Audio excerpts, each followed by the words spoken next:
Goeiedag, liewe vriende, ek groet in die wonderbare naam van ons koning Jesus Christus. En vandag wil ek met u 'n gedagte deel, nie volmaak nie, maar slegs vergewe. Ons lees in 1 Johannes 1, vers 8 tot 10, As ons sê dat ons geen sonde het nie, mislei ons onsself en die waarheid is nie in ons nie. As ons sondes bely, hy is getrou en regverdig om ons die sondes te vergewe en van alle ongeregtigheid te reinig. As ons sê dat ons nie gesondig het nie, dan maak ons hom tot leienaar en is sy woord nie in ons nie.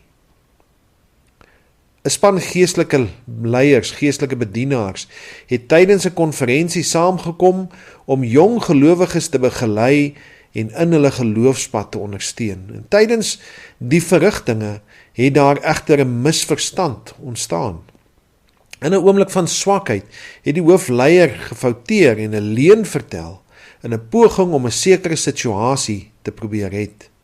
En een van die jong leiers was egter deeglik bewus van die feit en was diep teleurgesteld dat iemand in so 'n gesagsposisie onwaarhede sou verkondig. Die leraar het later sy fout besef. Hy het opgestaan voor die hele groep en om verskoning gevra vir sy optrede. Na afloop het 'n persoon in die gehoor 'n vraag gestel en gevra, nou hoe is dit dan moontlik dat 'n geestelike leier so kan optree? 'n ander persoon het uit die gehoor opgestaan en hy het so opgesom, hy het gesê, Christene is nie mense sonder foute nie. Hulle is bloot mense wat genade van God ontvang het. Christene is nie volmaak nie. Hulle is slegs vergewe.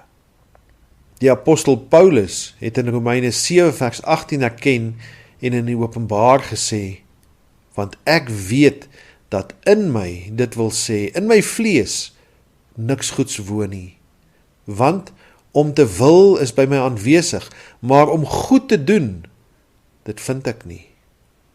Elke eerlike kind van God kom in sy of haar lewe op 'n plek waar hulle bely, net soos Paulus, dat hulle gedurig struikel en val en sondig, wanneer ons eintlik oor hierdie sonde moet heers, eintlik daaroor moet oorwin.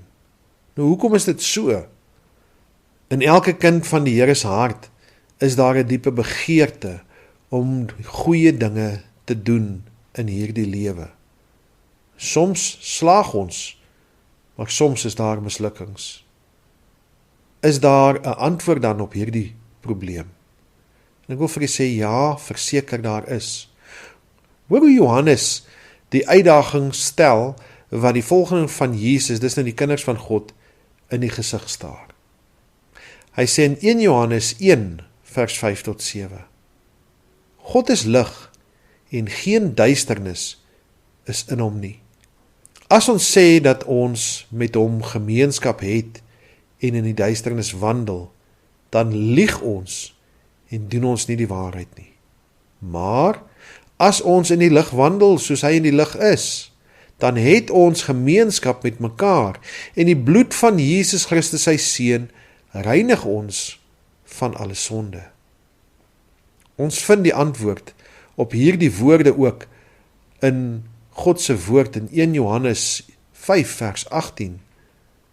Johannes skryf, ons weet dat elkeen wat uit God gebore is, nie sondig nie. Maar hy wat uit God gebore is, bewaar homself, en die bose het geen vat op hom nie. Die Amplified vertaling sê dit eintlik beter, en hy vertaal dit so, hy sê, we know absolutely that anyone born of God does not deliberately and knowingly practice committing sin. But the one who was begotten of God carefully watches over and protects him. Christ's divine presence within him preserves him against the evil.